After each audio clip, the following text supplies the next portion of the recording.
Hello mga Chubibis! For today's video, magluluto tayo ng pork and shrimp siomai. Be ready madami-daming tadtaran ng magaganap. I-dice ang carrot, onion, garlic at shrimp.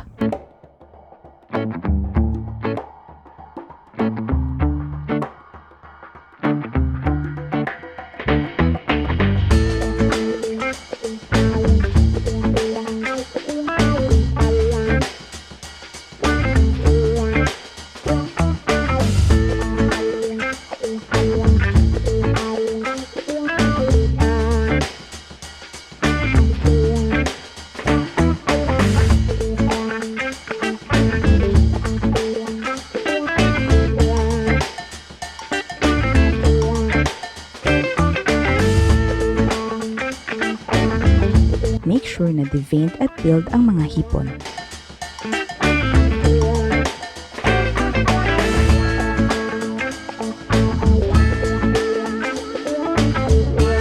Sa isang bowl, i-mix ang mga ingredients kasama ng ground pork.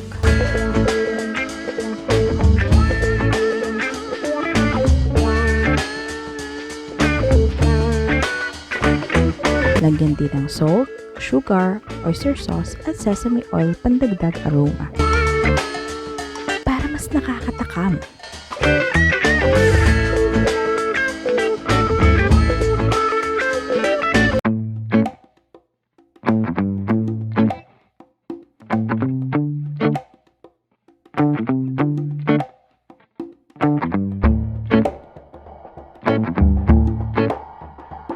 Haluin ang mixture. Make sure na makombine ng mabuti.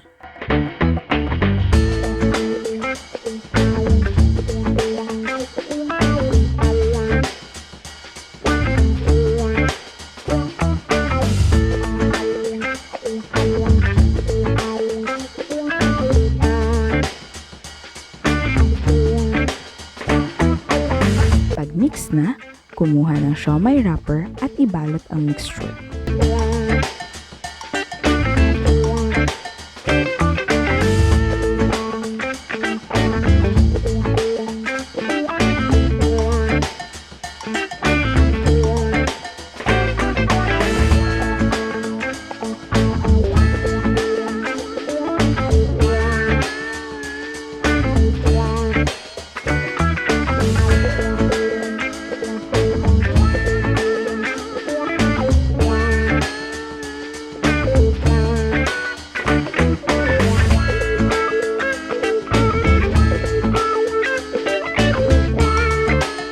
I-steam ang siomai for about 25 to 30 minutes.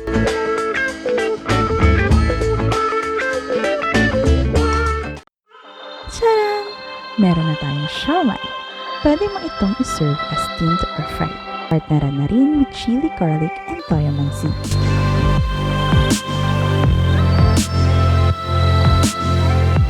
Enjoy! Until our next Telechubbies cooking vlog!